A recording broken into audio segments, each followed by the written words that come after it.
Rioters cut a path of destruction through Minneapolis last night after a video went viral that showed a man dying in police custody.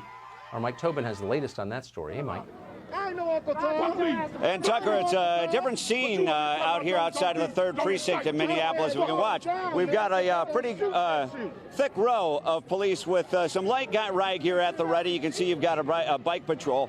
They've got the pepper spray at the ready. They've been launching the pepper spray. And here's your crowd of demonstrators off in the foreground who have been conflicting with police. You see all the bottles here in the foreground. These are the bottles that they've been throwing at the police. They're chanting right now, "I can't breathe." At the moment, you see the column of police and bike police backing up. I want to point out some of their gear. You see some of the tasers on their hips. Look for the orange tubes that some of the officers are carrying. Those are the tear gas launchers. As you look up at the roof of the 3rd Precinct, you can see, well, you can't see that now. There's one of the flashbangs that went off. There's a flashbang coming in our direction right now. Careful, Tomas. So some of the flashbangs are being deployed primarily from the police on the rooftop. There's one aiming his tear gas launcher from the rooftop. Now, as this is all going down, there's another tear gas launcher at the ready. And these police are backing up. Looks like they're trying not to conflict with the demonstrators. There's some tear gas or pepper spray at the ready. And the demonstrators are advancing as the line of police are backing up. Now, this demonstration has got the attention of President Trump, and the cause of it has got the attention of President Trump, who tweeted, "At my request, the FBI and the Department of Justice are already well into the investigation as to the very sad and very tragic death of George Floyd." It seemed for a while the president's interest in this case, the fact that the 4 of the police officers connected to this incident had been fired so swiftly by the Minneapolis Police Department. But as you can see, not everyone is satisfied. They want criminal charges, they want swift justice, and frankly, they want to express a lot of anger. Tucker, yeah, there's one of those flashbangs that went up pretty close to us here, and there is some kind of a chemical irritant in it, and there you see the pepper spray coming out from the police. I got the pepper spray in my eyes. Woo! So, so that's seen out here. A lot of back and forth with these demonstrators and the cops.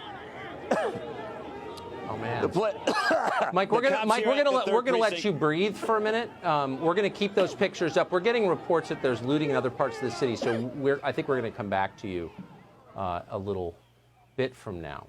So as of tonight, we know that George Floyd died in police custody. The FBI, as you just heard, has launched an investigation, and when that investigation is done, we will know a lot more.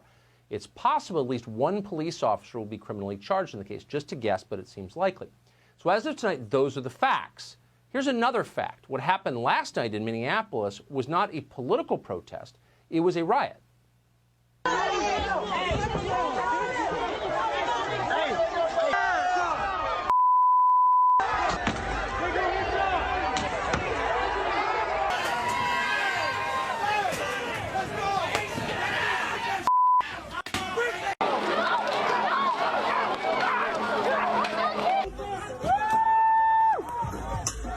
Okay, don't hit our car! Don't hit the car! Whoa! Bring that! Bring that!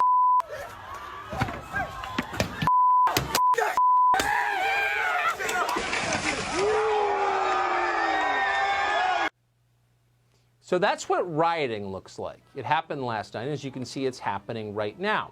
We want to be clear, we're not showing you these pictures to defend the behavior of individuals on the Minneapolis Police Department. We're not. We're defending society itself.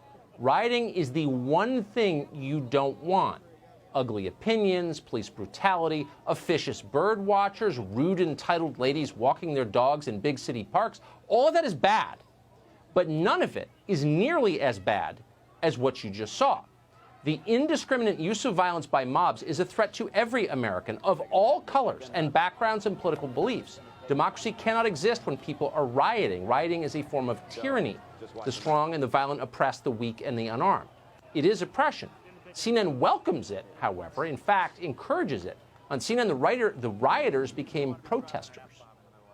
Breaking overnight, protesters clashing with police in Minneapolis, calling for justice after the death of George Floyd. I know it has been a long night there, but people want answers. Police lined the streets, throwing tear gas and non-lethal projectiles to disperse crowds after thousands flooded the streets Tuesday. Protesters throughout Minneapolis that assembled here and in one other location last night demanding more accountability and answers. That was lying, and it's hard to overstate how sinister those lies are or how dangerous they are to all of us. As we're often reminded, America is a diverse country. Diverse countries only survive if the groups within them can coexist peacefully. And thankfully, almost everybody in America wants to coexist peacefully. But news organizations like CNN do not want that. And that's why every day they work hard to fan racial resentment, to make different groups distrust and hate one another. That can't go on forever, because if it does, things will fall apart. It's very clear.